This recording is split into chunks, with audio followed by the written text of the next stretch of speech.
welcome to Raging Romantics. My name is Jackie. I'm Jen! And this is Fabio, and we are Raging Romantics in every sense of the word. We are happy to be brought to you by Northern Onondaga Public Library, where both of us are employed as librarians. I do all of the outreach service stuff. And I am the Adult Services Librarian at North Syracuse. And Fabio is our mascot. Yay! We're here today to start this romance webcast, which will be aired twice a month, every month, until somebody tells us to stop or something else happens. So this webcast is all about the romance genre. And we will also be discussing everything and anything relating to the genres, the subgenres, categories, kissing cousins, actual kissing cousins. I don't know, we'll see. So pretty much anything that we really want to talk about that we can think of to do with romance novels. Yeah. Without further ado, let's rage! All right, so before we get started, I do want to issue just a general trigger warning, content advisory heads up for all y'all. In case you couldn't guess, we will be talking about romance novels during this webcast. This means we will be having discussions that might not be considered the best for younger listeners, and we will be using language that might be considered inappropriate, improper for some audiences. We will be talking about issues such as intimacy in varying forms and subjects, consent, LGBTQ+ issues, social movements, sex positivity, toxic masculinity, and much more. Please, if you think that this isn't for you, or if you are turned off by any of our warnings or advisories, then go ahead, move along, totally fine. We'll miss you. Hopefully we'll see you in a future webcast. If you are interested in continuing to listen and watch, then excellent. Awesome sauce. We are happy to have you, and let's roll into it. Welcome back to Raging Romantics. This is going to be a toughie. So as we said in our last episode, we will be doing a book review every month related to our topic or trope. Jen is very sad because of what she has to review. Before we begin, let's issue some trigger warnings. Because we need a lot. Yeah. How many for you, Jackie? Not that many. Want to know what my trigger warnings are, guys? Go for it. You want to know? Yeah. Kidnapping, assault, attempted assault, actual rape, attempted rape, slavery, racism. The hero, honestly, is his own content warning. We really wanted to, in this book review, since in our last episode we talked about romance and the history of romance and where romance is now. How many times can I say romance in a sentence? We wanted to use this book review to show kind of where modern romance came from versus where it is today. So we're going to start. Poor Jen had to read the 1972 Kathy Woodruss publication Flame in the Flower, which there's going to be a lot of ranting about if her text messages to me yesterday were anything. I haven't read it, and I probably never will read it for very good reasons. Versus mine, I read Bromance Book Club by Lyssa K. Adams. It's very nice. Some people have issues with it, which we'll talk about, but not as many issues as this one. So, let's get to it, Jen. Let's rage a little bit. You're gonna rage a lot. I know you are. Are you ready? So I'm very sorry in advance. I know, just to start off, this book is still very beloved. It was published in 1972, and it's actually still being published today when the runs run out. There's several new covers, which is a discussion in and of itself that I'm not going to get to because I hate this so much. But if you love it, I'm very sorry. I'm reading this as a 29-year-old in 2020 with very strong opinions about rape and non-consent. And I just have... It was really painful. So, okay. Start with a synopsis. Let's just talk about what happened and why I want to cry. So Heather is a 17-year-old orphan in England who is taken in by her really super evil aunt and just super dumb uncle who doesn't seem to care that her aunt abuses her and hates her. Her aunt, of course, is ugly and fat, so that's already mark one. Thank you, guys. Before 30 pages are up, she gets taken away by her uncle, who is her aunt's brother, not related to her, because he has so generously said, I'm going to get you set up at a governess school. How old she's is 17. She? Oh, 17. It's a month from her 18th birthday when all this starts to happen. So he takes her to England. surprise, surprise, the thing you think you're gonna happen, because he's also fat and disgusting like his sister. The uncle. Yeah, the uncle. It's uncle by marriage. So he attempts to rape her. Of course. What a surprise. He dresses her in this really fancy dress that nobody claimed after he made it for a client. He's a tailor. And he tries to rape her. She struggles. She grabs a knife, and he accidentally falls on it. She freaks out because she's decided she's killed him, and he does seem to be dead, so maybe. And she just runs out into the street because she doesn't, to her credit, she does realize that it's her word against a dead man's. If the police actually do come, who are they going to believe, really? And she doesn't have much of a chance. She doesn't have any money. This is historical England, right? It's historical England, yeah. So it's 1799. Okay. 1799, yeah, I was right. June 23rd is Okay. the very first chapter. Sorry, So she runs off into the streets of London, terrified, freaked out, not thinking. She thinks there are men around every corner that are going to drag her to the police. So when two men suddenly do come out of the mist and grab her, she doesn't fight too much because she thinks, oh, this must be the police. They must have known what I did. So they eventually drag her onto this ship, who is owned by a South Carolinian, whatever. They drag her to him, and she meets Brandon. He apparently had asked for a prostitute, and because she's in a fancy dress and like roaming around the streets without a escort. Yeah, the men just are like, oh, cool, this is a prostitute. Let's bring her in. And he doesn't really ask for a lot of introductions, and even though she does say no, she struggles, she really fights back, he's still like, oh, well, you're just playing hard to get. I see, let's play. So he rapes her. And she's still crying, and he realizes after, oh, she was a virgin. This is actually a problem. She really wasn't a prostitute, and he just, like, laughs it off. So, and this is all before 30 pages. She has been kidnapped, assaulted, raped twice, actually, because after he's finished, he wants to go again, because at that point, he's like, oh, well, you know, you could just... You're not a virgin anymore. You're not a virgin, so might as well, whatever. And finally, she's like, I wasn't a hooker, I was lost. What are you doing? And he's like, you know what, it's fine. You could just be my mistress. Whatever. Sorry about that. I'd like to cut in and say, prostitutes can say no, too. Yeah. No means no. Thank you for that. Yeah. So after she is, aren't you satisfied that you've taken the one thing that was mine to give? Must you keep torturing me again and again? Because, like, now he wants to keep her as his mistress and, like, wants to rape her again. Forced can... He goes, whatever. You may as well accept your lot as a paramour, my sweet, and become aware of the finer arts of the profession. The first thing I'm going to show you is that it doesn't necessarily have to be painful. You fought me twice now, and the last time caused your own misery. This time you will relax and let me do as I want without a struggle, and though you might not enjoy it yet, you'll see what I say is true. You know, if you leave, you're going to be sorry, I'm going to come find you, I'm keeping you prisoner, because of course she doesn't want to be a mistress. She wants to take her chances on the street at this I don't blame her. She, like, wants to run back to her aunt and uncle. She doesn't want to stay with him. So he locks her up in the captain's quarters. She actually does manage to steal some guns and escape. She goes back to her aunt and uncle, fine. She's trying to get through her life. She actually turns down a proposal from this young man who really liked her, but she didn't have a dowry. And at this point, she didn't have a maidenhead, as she put it, and she felt very worthless. And she basically is settled in on being her aunt's servant for the rest of her life, when a month or two go by and her aunt realizes she's pregnant. So now it's a massive problem, and the aunt is freaking out because the one thing she did, this girl is supposed to be like a really rare Irish beauty. The one thing she did was like force her to wear dresses that were way too big. She constantly beat her. She like held her down. She didn't let her go anywhere. So her thing was child like, abuse. So whatever. God. So she freaks out. Suddenly, out of nowhere, Heather realizes she does actually have this guardian that likes her, kind of, or she's got like a family friend that can help her out, who's connected to sailing in some way. I didn't understand that part, but whatever. And actually, the guardian is able to find Brandon and brings him to her, and basically they're like, all right, you're gonna marry her, and that's it.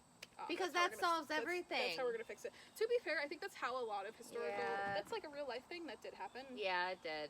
Yeah, because of course he's like devilishly handsome, and he's so masculine, and he's just Heck, pop, and love. he's clean is the big thing. He's not like the other fat, disgusting people who have tried to hurt her. He's clean because they were like, you know, I don't know about this guy. He tried to rape her, but he's taken a bath recently. Good So for him. good job. So she goes through this whole mental montage of like, I'm such a coward. I could run and have this bastard in the street, but I'm so scared. And meanwhile, he's mad himself, but he hasn't talked about it yet, and it's for a real stupid reason. He comes in to talk to her, Brandon comes in to talk to Heather. And there's this whole thing about how, you know, if you would just come to me when you were pregnant, I would have helped you, but now you blackmailed me into marrying you, and now I'm pissed. So, you're gonna beg for money.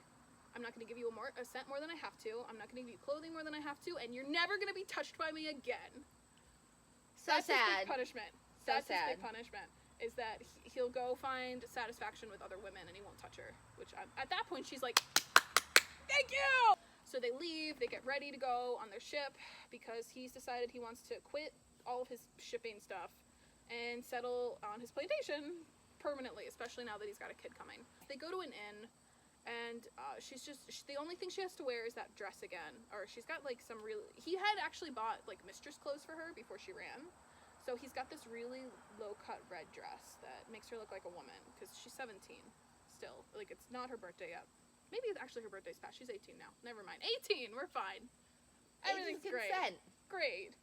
So, yeah, these two men in a bar try to sneak into their room and ask to, like, kidnap her from him, and, like, we'll split the profits halfway. And the only good thing he does in the book, he does force them to go out of the window. And this whole time, he's getting really mad at her, because he, like, is really into her still, and he hates himself for it, but he's like, my pride says I can't do this, she forced me into this marriage. He goes back and forth really hot and cold, where like maybe he'll be nice to her for a little bit, and then he like really wants her, but no, I said I wasn't gonna touch her again, it's your fault, you're so tempting. So they finally get on the boat. There's a very long journey to America. She goes through this whole thing about losing London, that he just is completely unnoticed by him, because who cares that she's losing her homeland, he's ready to go home. There is, I don't want to call it cute. It's really not cute. I will say this is apparently one of the first recorded instances of a couple being trapped in a room and of sharing a bed. And some of those tropes that we're really used to actually came from this.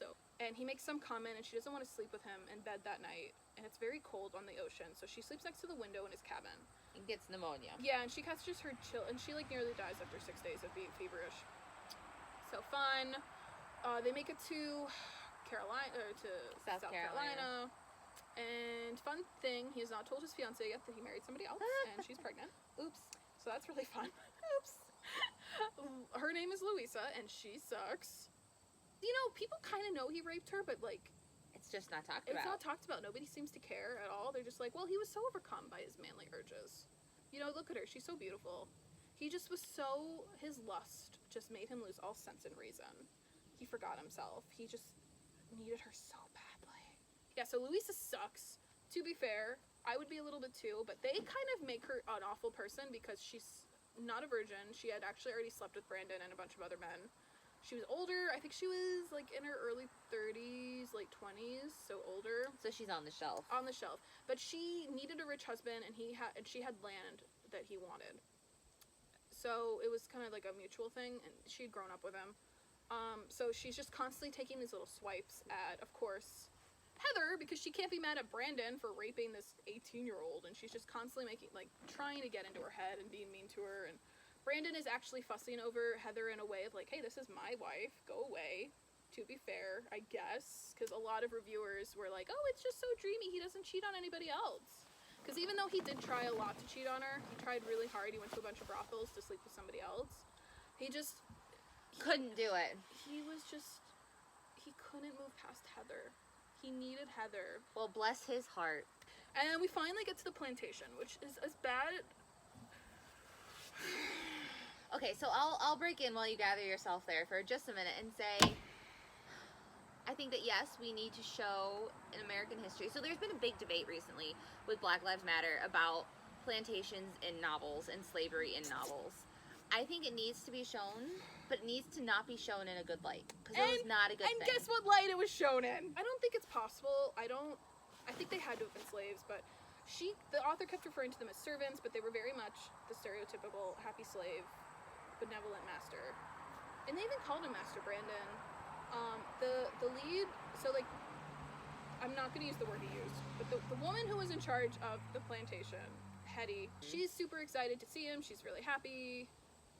She's so excited that she's brought this wife to her with a child because she's been begging him apparently to give her children forever to take care of. She's just very happy to take care of him and is so satisfied with her lot in life.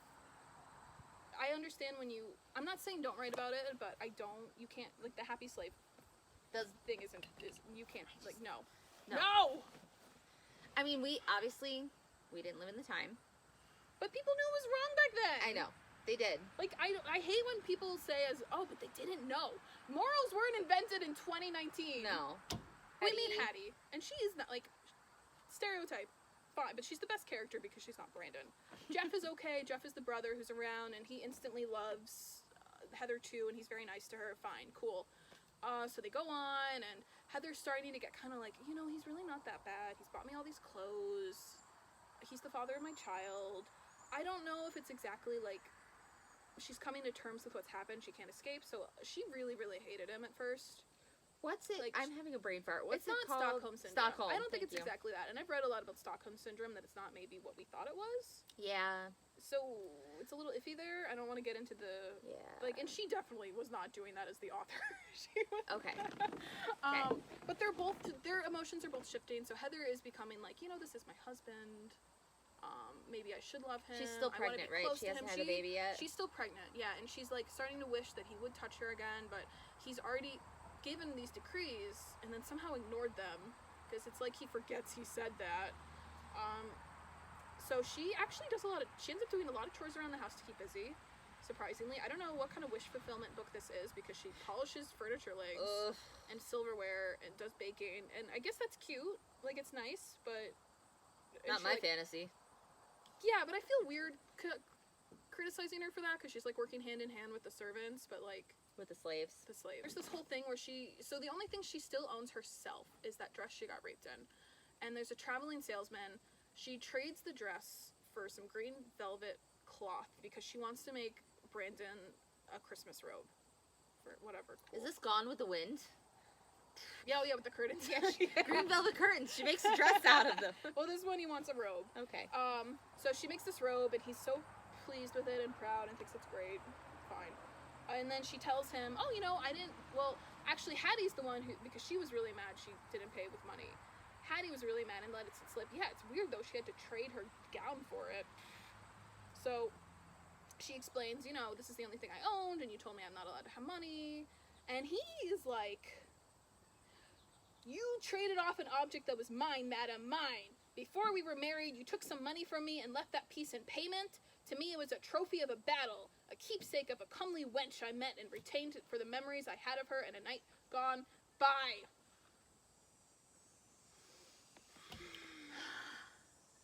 So... Okay. I'll go get it. I'm sorry. Better? No. Nothing is ever going to be better again. Sorry. Maybe my book will make it better later. But, so, the trophy issue, I don't like that. I don't like anything! I don't like any of it either. But the trophy thing, so I listen to a lot of, like, true crime podcasts, and I'm kind of obsessed with serial killers. So when you say that, all I can think of is, like, a serial killer trophy. So, okay, Christmas goes on, they're close, blah, blah, blah. She's super crazy pregnant. I think she's like 6 or 7 months. He needs to go to New York to sell the ship because he's not sailing anymore. And she goes into his room, like, really, really quietly and really carefully, and she's like, while you're gone, is it okay if I build a nursery? And is it okay if I make some changes? And for whatever reason, this just pisses him off and annoys him, so he ends up screaming at her until she cries. And this sets his brother, like, wandering around, and he's going to the stable, and he hears George. George is the guy who took her originally to bring to Brandon. He hears him drunkenly confessing to everything that happened.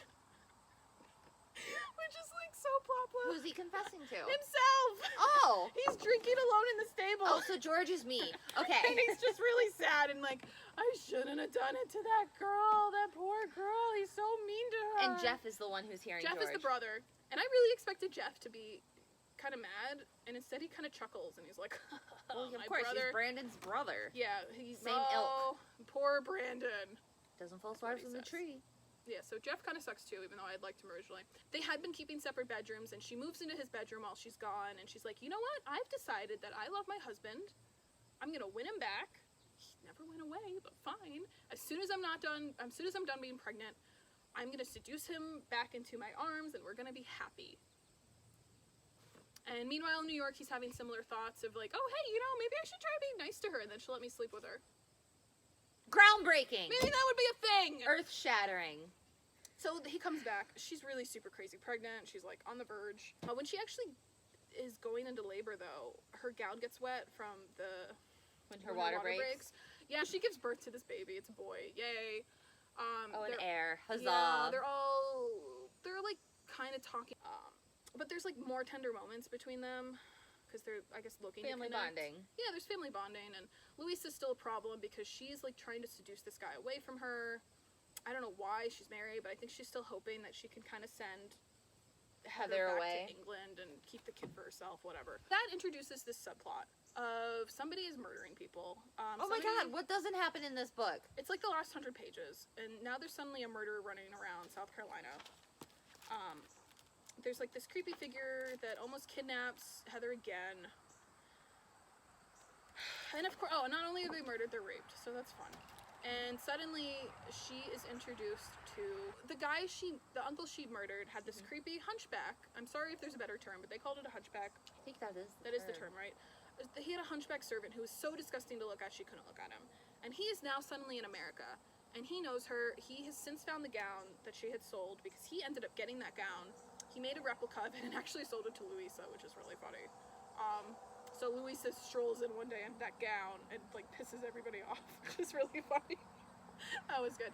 But now this guy's blackmailing her because he goes up to her like, if you don't give me some jewels and money, I'm going to tell everybody that you murdered my employer. Spoiler alert! Yep. So he goes to her and is like, but no more will I play the monk. It was not my intention to take you again by force. I do not choose that relationship, but if I must, I will, for I cannot go on living under the same roof with you and never finding my pleasure within your body. So my mind is made. I am going to have you, and not only tonight. You may resign yourself to the fact that we will be sharing a bed from now on, and that our relationship will be very intimate. I'll leave you alone for a few moments. When I return, you'll be in this bed, whether willingly or grudgingly. And remember, my dearest, this is not Lord Hampton's house now, but mine, as you are mine, and no one will dare come through the door to save you. And to her credit, she is really pissed off at this. She gets really mad. She like throws a pillow across like I did. I was inspired. And then she thinks for a minute. He does have the right. He is my husband and the father of my child. He owns me, and I am the one without right to hold myself from him. So you can say no in a marriage too. Sorry. So long story short, they sleep again together, and I guess it's good that she says yes, but it's like, oh, fine, great. It's not rape. It's not great. It's not rape. Or is it? No, I mean she does agree. It's not. Yeah, I guess actually it's really not because he's still holding the threat of it over her head. So I remember kind of when this started coming to light in like modern court cases, and there was a question of, can you be raped in marriage? Yeah. Answer is yes. I think, wasn't it legal till like 1989 that you could rape your wife? Your spouse. Yeah. I don't know, all I can think Something of is like that. that It was really early. I mean, she's consenting in a way, but I feel like she's been so beaten down. He's forcing consent. She's been terrified of him. She's been afraid of him. He's acted kindly to her in certain aspects. But I think I mean, he's done like, I feel like the minimum. I feel like he's doing what he's supposed to do as her husband, kind of. I saw when people were talking about it positively. They really go back to him buying all these clothes, getting the underwear made for her. You actually find out he nursed her through her sickness, and was like the only one he allowed to touch her. Probably that's the only reason. Sorry. I don't know. I mean, whatever. To the point. So anyway, that's the point. They're back. They're like sleeping again together. They're in the same bedroom. Everything's great, beautiful, whatever. Louisa comes over in his holy terror, and it gets to the point where he's actually like, "You bitch, get out of my house. I'm gonna wring your neck." Blah blah blah. And of course, the next day, she is found raped and murdered in her home. Dun dun dun. And this is after, and a couple of days before, the girl who had a crush on him was also found raped and murdered in the woods. So this seems to be escalating, and before they were kind of thinking it was his fault because she'd had a crush on him and he was seen talking to her. And now definitely people are like, oh, but you like were really screaming at Louisa. You said you were going to choke her, and now here she is. Also, another horrifying line, just because I'm not suffering alone. Jeff went to Brandon, like, I really don't know if I can believe that you didn't kill her. Like, you're my brother, I love you, but like, you did threaten to do this. And Brandon sighed, "Why would anyone rape Louisa, Jeff?" "Rape?" Jeff started. "You didn't notice," Brandon smiled, which is a weird thing to smile about. "Thank you, guys. She was raped, but who would have raped her? She gave it away for free." Oh, God. Oh, my God. Whatever. Brandon gets arrested. Heather tries to protect him during some of the night. Like, "Oh, he was with me, blah, blah, blah." But, like, the chief, the cop still drags him off to be arrested. Heather suddenly is, like, has some kind of backbone all of a sudden, because she decides, you know what, there's this servant, nobody else has found her, but I'm gonna go find her. So she goes on horseback to Louisa's home in the pouring rain. Everybody's like, "Don't go, it's too dangerous." And she's like, "No, I'm gonna go." So she goes to Louisa's in the rain, searches around the house like she's some kind of Nancy Drew. She actually finds one of the jewels she gave to her uncle's assistant. And all of a sudden, the hunchback comes out from behind a door, reveals this whole time he's raped and murdered everybody because they laughed at him, and he's mad about it. And now that she's figured out, he's gonna have to kill her too, but first he's gonna get her pleasure off her too. So he rips all her clothes off, she's naked, they're running around. Of course, Brandon shows up out of nowhere and hits him, and there's honestly 2 or 3 pages of them arguing while while the servant is holding a gun. Brandon's got this beautiful line of, "Well, I'll kill her myself before I let you rape her." So that's great. Thank you, Brandon. And she's like, no, please kill me. I don't want him hurt. It's actually revealed this guy's killed a lot of women. The original owner of that dress she had worn to be raped in, he actually murdered that owner, and that's why the dress was freely available for her to wear. Oh, because okay. that was another one who, like, laughed at him, so... Classic retaliatory Yeah, rapist. so whatever. So Brandon punches him a lot. That's actually satisfying. I like it when rapists get punched, even if it's by another rapist. I'll take what I can get at this point. He runs off into the storm, and a tree branch falls on him, and that's how he dies. We're getting to the epilogue. They're all happy. I'm not happy. No. I don't think I'm going to be happy for a very long time. No. And they're talking about their relationship. And apparently that place that her uncle said he would bring her to learn how to be a governess, it was actually a brothel. Jesus. Alright, so, I didn't know it was that kind of place. I know you did it, and I'm glad that bastard who thought of putting you there met his end. Otherwise, I might be tempted to go back and wring his blasted neck. He got what he deserved for trying to rape you. She looked at him slyly. You were the one who raped me. What were your just deserts? He grinned leisurely. I received my justice rewards when I had to marry a cocky wench like you.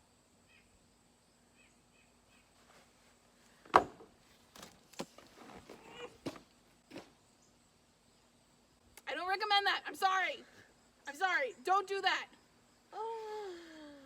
And there's a very painful last paragraph when she reflects on how strong love has made her. That's great. And that's when I crawled into a closet and screamed for like 20 minutes. There's a lot to unpack from that, and I don't think there's enough time or... I think we are eventually going to have a very long discussion on like dark romance and rape. Yeah. I want to say about this Consent. though, so I did a lot of reading after about the book and the author, and I've calmed down a little bit. I hate it. I really, really hate it. I do too. I hate it so much. Guys, why did I do this to myself? Why is this the second episode? I swear to God, if we get canceled after the first one, I'm going to be really mad. Because you had to read this book. So, I did a lot of reading, and one of the issues with that people put rape and bodice rippers in the beginning is premarital sex was such a massive thing that was really... It was a massive no-no. It was such a massive taboo, even back then, that they kind of had to be like, well, the only way this is going to happen is if it's rape, and it's got to be... The heroine has to really suffer through it, and she has to really say no, so we know that she's not secretly a whore. She's not a slut, yeah. Yeah, and she Way to secretly slut doesn't want shame. it. At this point, I know. the least of my worries. No. And then that kind of... And unfortunately, that's what they needed to carry on the plot, because otherwise she wouldn't have gotten pregnant, and he wouldn't have been forced to marry her. So he had to have raped her, and and I feel like she was trying to soften the blow, too, by having that misunderstanding of her as a prostitute. But you still aren't... You still don't rape don't rape people. Why is that the message here? I'm speechless. When people look at this book and they look at rape and other kinds of books, a lot of times it's a really safe way to explore or experience something that scares you. I think something like 1 out of 4 women are sexually assaulted in the United States, and like we know people, like obviously we all do. So rather than, so it's obviously something that confronts us every day and that surrounds us, and I know it's something I'm like constantly worried about. I think, so they find it's really similar to horror movies where you experience safe like really scary things in a safe environment. Yeah. I was pretty safe last night, screaming to a pillow in my bed. Your poor dog. My poor dog, though. Lucky was fine. He got through it. It made him stronger. Well, so that's why, like, I love watching Law & Order SVU. As bad as it sounds, it's a safe way to experience something. Yeah. And to judge your own reactions to it, Yeah, it's I true. feel like. And a lot of romances, so obviously we talked about that romance has such a broad spectrum. Yeah. There's something for everybody. And this is almost like a safe way to figure out what your hard no's are, your And hard I found limits. my hard limits. Because Yeah. I will say, I do read a lot of problematic stuff. Oh, yeah. That was something I struggled with, because I'm thinking about some of my favorite Kindle Unlimited stuff, and I'm like, they really could be Brandon, Yeah. but there is a much clearer line between consent and rape. So there's a lot to say about the rape, and I think we're going to talk about it more in future talks if this is not canceled after how horrific this was. Yeah, And sorry seriously. to anybody who was expecting something nice and fluffy, but Yeah, also, romance is not fluff. no, not all the time. But I also think because sex was still so stigmatized back then, and I guess women, you couldn't really say you wanted to have sex back then. So, like, Well, so- if you were forced to have it, that was one thing. It was part of the counterculture. Right. So the 60s, the 70s were the rise of, like, the hippie culture, right? And the kind of, like, the start of this counterculture movement of the youth in rebellion so much, where it was they were experimenting with drugs, with alcohol, with sex. I mean, I think that's been going on really throughout all of history, but Yeah. it was never so much publicized as it was during that time period. Okay. Think of, like, the free love, man, and, like, the communes and all that sort of stuff. And it was very looked down upon. Okay. And so I think that with the romances, maybe why they started getting so popular was because of this counterculture movement. Okay. And then in the 80s, when we start seeing women breaking the glass Bad, I'm ceiling, like we were talking about, we start seeing a shift in romances even more. I don't know where I'm going with that, but It's okay. That's where I ended I'm up. still thinking a lot about it myself. I don't have and there's no right answer when it comes to rape and non-consent in romance. oh, there's a correct answer. It's no.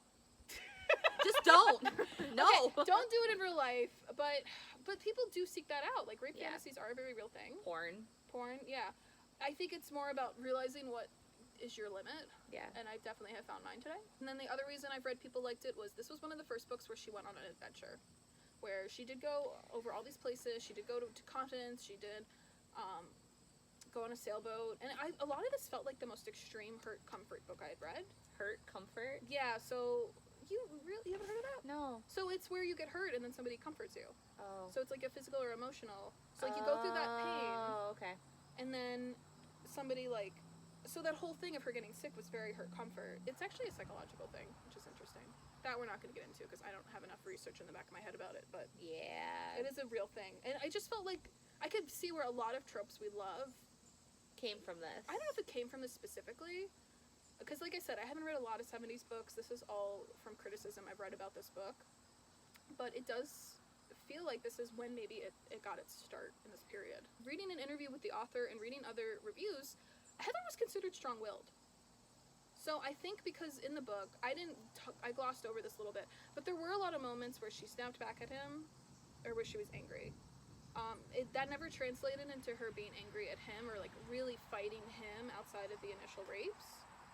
Once in a while she might snap back at him and get mad, especially when he was unreasonable about things. Yeah.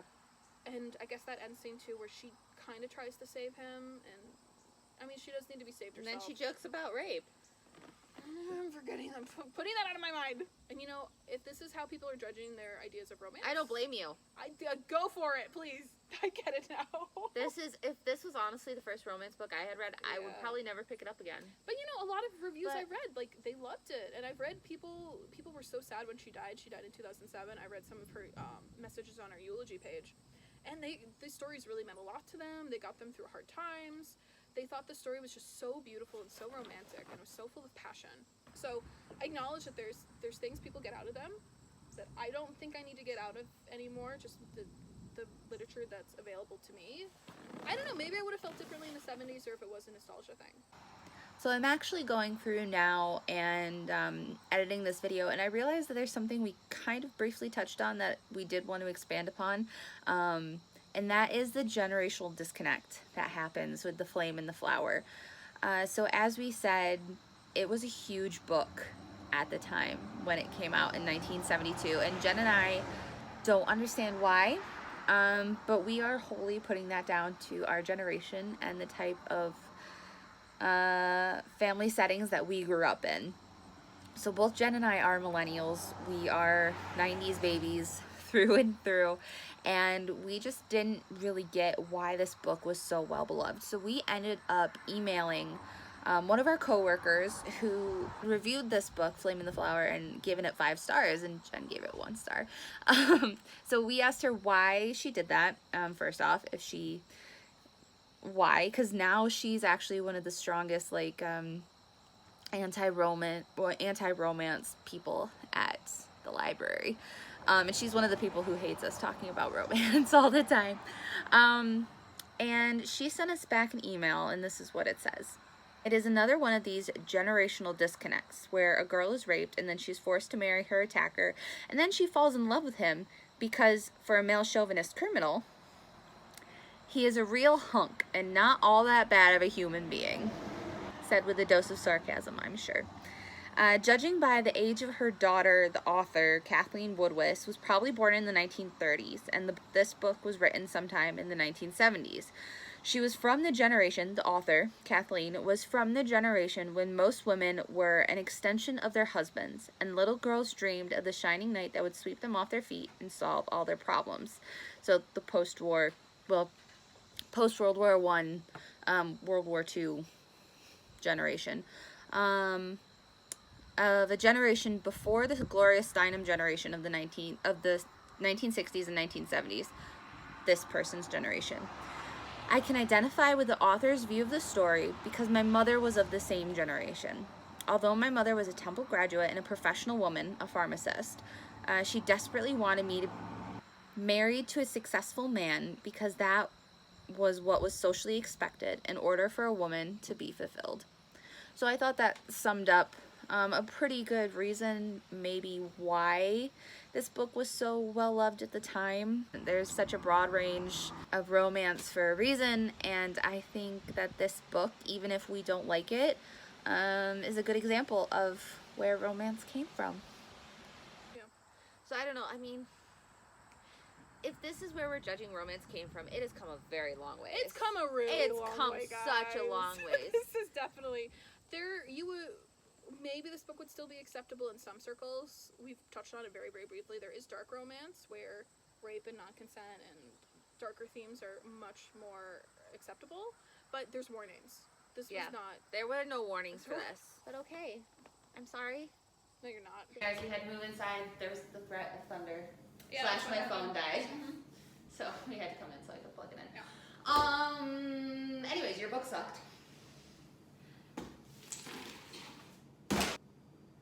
Yep.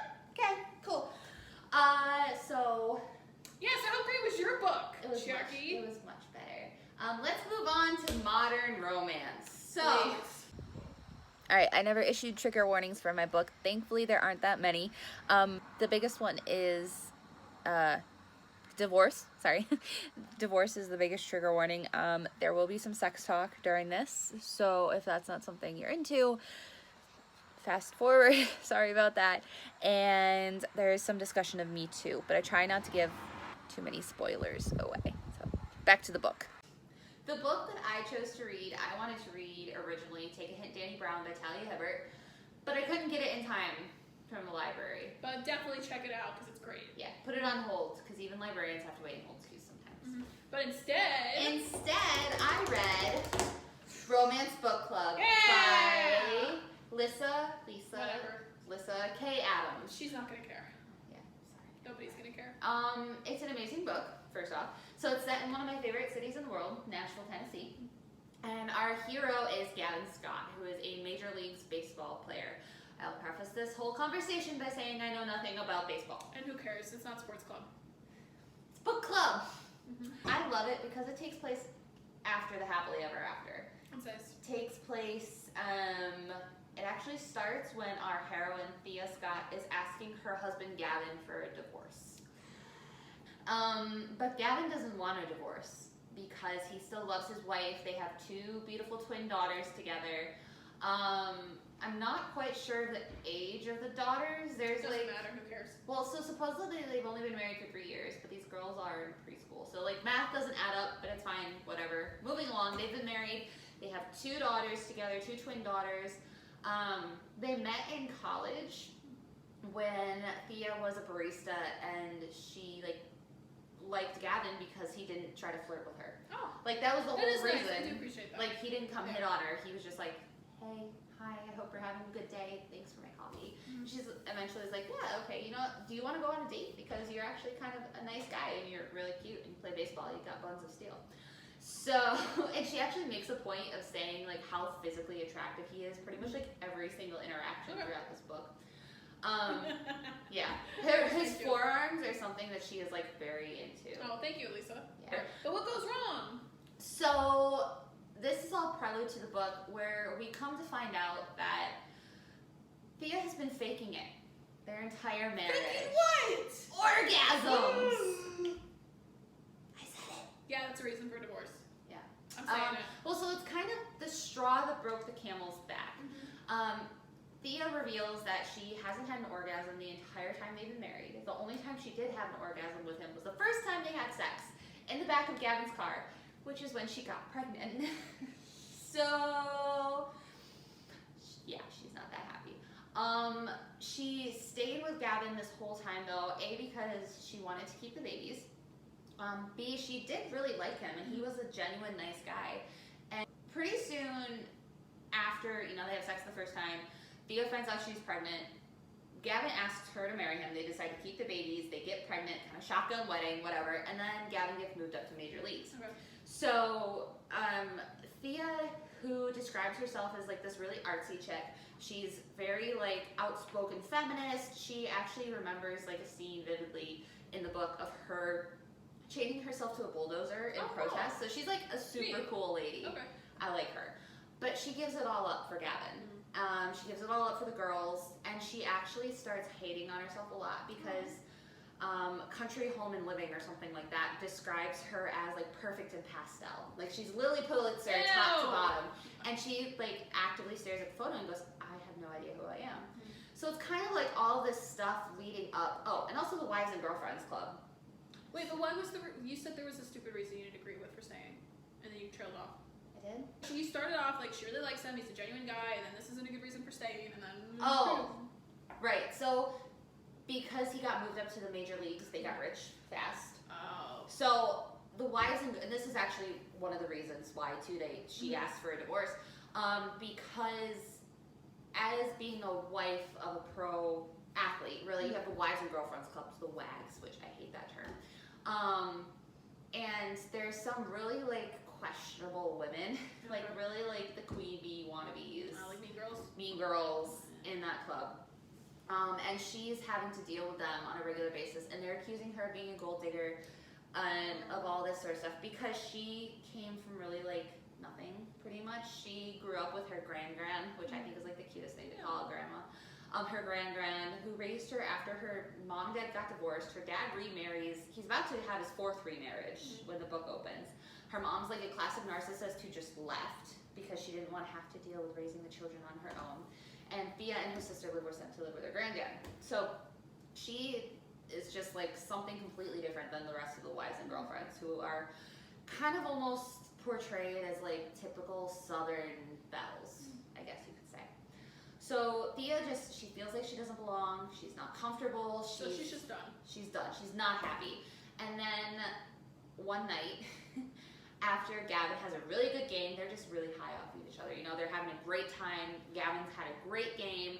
And Thea is just really feeling like the center of attention. She's really feeling admired for once because Gavin is like all over her. So they come home, they're literally bouncing off the walls. They have sex. Thea has an orgasm. Her first one since they got married, folks. And she's like, yes, this is great. Oh my God, I feel awesome. And Gavin flips the F out. He's like, what was that? What just happened?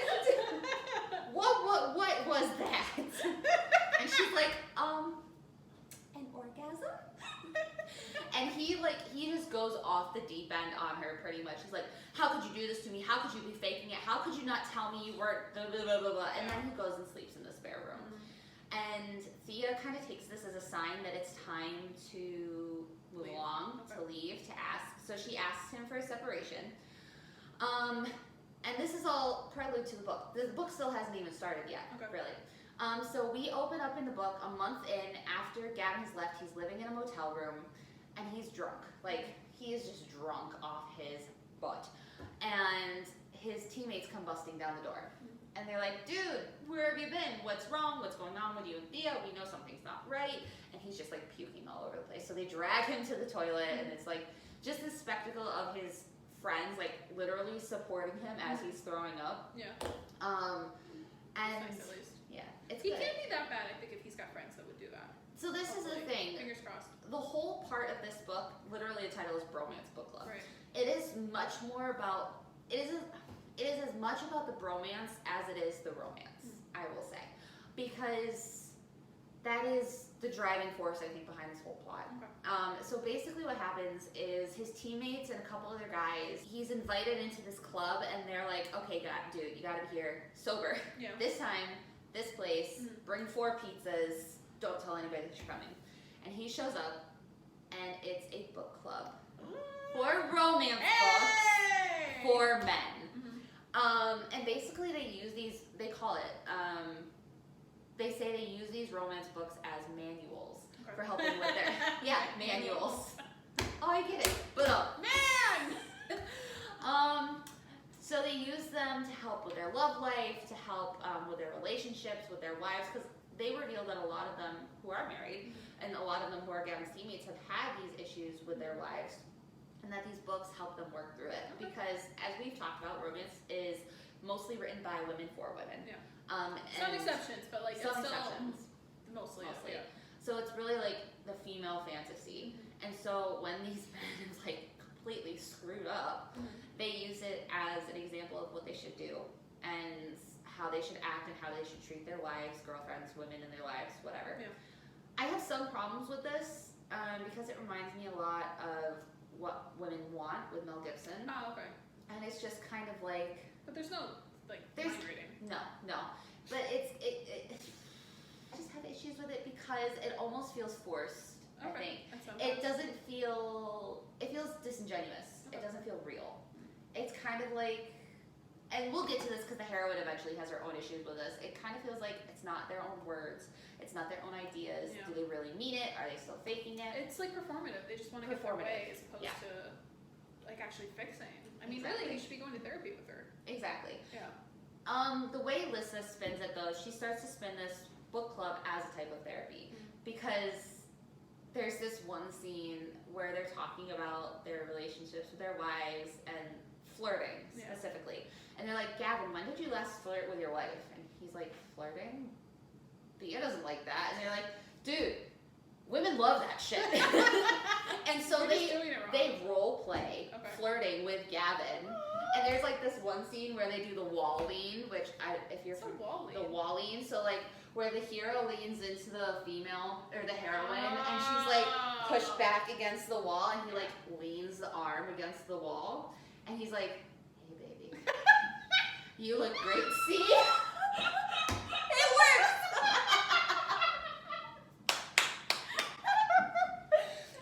I'm blushing too, don't worry.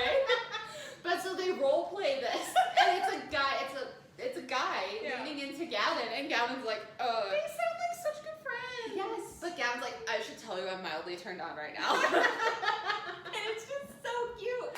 And they're like, see dude, it works. So they're just very supportive of each other, and I love their friendship. Yes, they give Gavin a Regency novel. Love Regency. Yes. A Regency novel is a specific type of romance novel set in Regency England, which is post-Napoleonic Wars between 1811 and 1820 during the Regency period. And it's hilarious because Gavin at first is very skeptical. He's like, what does Lord Tight Pants know about anything? He knows a lot of things. Exactly. Especially if it was written by Tessa Dare. It could have been. It really could have been. But so we also get snippets of of the book that Gavin is reading interspersed in this. And it's the scenes that eventually will play out, of course, in Gavin and Thea's relationship are mirrored in this Regency novel. Basically, Gavin comes up with the idea to kind of up the ante. He wants his wife back, right? He wants to move back in with his family. He wants to make this relationship work. And so he makes a bet with Thea that he will move back in the house. He'll sleep in a separate bedroom. Okay. And he will have won her back by Christmas. This is Thanksgiving, so it's like 5 weeks. Wow, that's cocky. Yeah. Okay. Well, originally he wants spring training, which is like in March, February, March, but she's like, no, Christmas. Ooh, okay. So she draws the line. He's like, okay, but I get to kiss you goodnight every night. And she's like, okay. And so. And already look at all the differences. Yes. Brandon. She's saying okay. Yeah, where's Brandon right now? There is also one really funny scene. So like, Gavin is relaying everything that happens. He's relaying it to Bromance Book Club. Like, they're meeting every night of the week to discuss the book, to discuss Gavin and Thea's relationship. So it is kind of like therapy. Yeah. It's like how we text each other every day. We really do. And they come up with like all these things that happen, and then at one point, Gavin, he's not supposed to, mind you, like he's supposed to be flirting with her, he's supposed to be wooing her and dining and wining and all this sort of fun stuff, and taking care of the girls too. And at one point, he like full on kisses her, and she like comes on to him. Okay. And and he gets very obsessed with making her orgasm again. And of course, like the female orgasm is not achieved like by easily. That's it, Yeah, baby. it's like so. Gavin gets very upset, gets very frustrated, ends up like walking out again, and he goes and sees the book club, and they're like, "You slept with your wife?" So it's very like it's comedic relief, but it's also like a therapeutic kind of outlet almost. Don't totally give it away. No, I'm not going Thank to. you. I want to read it. Yeah, Really bad. I will say the bromance is the best, like one of the best parts. It's so weird. I don't understand this about myself, but I love male romance. So and this is I love male friendship. Not like in a gross frat way, but like, you know Magic Mike, the second one? Yeah. I don't like the That's what this is. I just want them to support each That's other. what this is. And it's literally them supporting each other 100%. So there's this character called the Russian who basically serves as one giant fart joke because he's lactose intolerant. And they keep eating like pizza and nachos and all this sort of stuff. And he's like, excuse me. And he like runs out like farting. And the best scene, so they end up, there's one scene, I won't give away too much. Gavin takes Thea out for a date, like it's a date, just two of them, no girls. And he like takes her out to a really fancy restaurant. It's actually Max, one of the bromance, his club that they take him to. And all the bros show up in disguises. To like watch him? And they're like watching him behind menus. And like making sure he's okay. And every time he goes to the bathroom, or like they signal him to go to the bathroom to like give him feedback. It's like gameplay! Yes. Or like with the teams with the huddle. Yeah. It's adorable. Oh. And my favorite scene is definitely at the end. I won't say anything that happens, but pretty much they storm a church and they're running. Like all of them are running. And one of the characters is like, "Why are we running?" And the Russian goes, "Because it's grand gesture shit. You run for that." It is pure gold. Like just, it puts a smile on your face. Guess what didn't put a smile on my face? Yeah. So a lot of the haters of this, because it's only got like 3.8 out of 5 stars on Goodreads. Okay. Meanwhile, I rated it 5 out of 5 stars. Yeah. A lot of the haters of it say it's too rom-com-y, it's too sitcom-y. Whatever. This isn't a realistic expectation for male friendships. But you know, that sucks. Yeah. Why can't male, like, they can be nice to each other? Exactly. And another thing that people say they don't like about it is that it's a woman. So Lissa gave an interview where she says that she wrote this because she wants to provide an introduction for men to get into romance. Okay. And she wanted to make it more male inclusive and friendly. Yeah, okay. So by portraying this largely male-based romance, maybe it would be a little more inviting, a little easier for kind of men to talk about it. There was that Today Show interview with the men. Like, didn't they start with romance? Yes. Yeah. So there is an actual. It's in Men's Health magazine. Yeah, they started a real male August club with romance. Yeah, I think it's the August issue or the September issue. I'll see if I can find it, and if I can, I'll link it down below. That's That's what they say, right? Yeah. That's what they say. YouTubers now. I don't know if we can do that, but we'll try. And they talk about how Bromance Book Club, the book, inspired their own romance book club, and now they are reading all these romances. So what's the problem with that? Like, So people are saying it's the issue of author's voice again. Oh. So they're saying because she's a woman, she can't write about male perspective in romance. You can though. That's a line you can cross. There's some things you probably can't cross. I'm sure we'll talk about it at some point, but like that's an easy line. Like So- female authors write from male point of view all the time, and like definitely men do, and James Patterson, I'm looking at you. they suck at it. Although, sometimes. does he write his own stuff? We'll get to that. No, he won't, because he doesn't write sucks. romance. But anyways. But like, no, there's plenty of that. Yeah. You know, and I think like you can't keep it that boxed in, or like Right. I'll. And I think if we don't start somewhere, then we can't go anywhere. Right. Anyways, that is Bromance Book Club. I'm not going to give away the ending because everybody should read it. It is, A series. it came out November 2019. The second one, Undercover Bromance, came out March 2020. So this past March. But regardless, I mean, definitely we're moving in a direction that's very progressive. It's very inclusive. This sounds like it's full of consent talk. It is. And like thinking really about what women want. Something that Lissa, you actually sent me this interview way back like last summer. Something that she talked about was the Me Too movement and its inspiration on her And she put it writing. into the restaurant in She the second did. book, right? 'Cause Yeah. The second one they're dealing with sexual Sexual harassment in the For the workplace. female And the waitresses. third one too is actually the outcome of sexual harassment. So like what happens after the fact. And the victim gets her own romance. Imagine that in 1972 with Brandon. You can't. It's impossible. He would die. His brain would just explode. And other parts would explode. That's Wouldn't be a bad thing. She doesn't have to be bothered. Yeah. Anyways, before we get too much more hysterical raging romantics, that was it. That was where romance supposedly has come from. I mean, maybe I'll convince Jen to read some sapphic poetry. Oh yeah, that'd be fun. 4th century BCE. Hey, they like each other. Yeah. Okay. So How much they're do all you about think to Brandon really liked her? Yeah. No. That's the other issue. Like, and these people sound like they could be best friends. So, I mean, I would like to be friends with all these people. I don't want to be friends with Brandon No. or anybody else who's like, whatever, you got raped. It's by the hot guy. Not at all. That's so cool. But yeah, that was it. That was our first review. And if you like it, come back next month. We are going to be talking About something. We don't know what we're talking about yet, but it's either going to be paranormal, maybe vampires, Hey, Halloween. if you have an idea, if there's something we said that intrigued you, let us know. If anybody's watching this, please be watching this. No, please don't. It's fine. All right.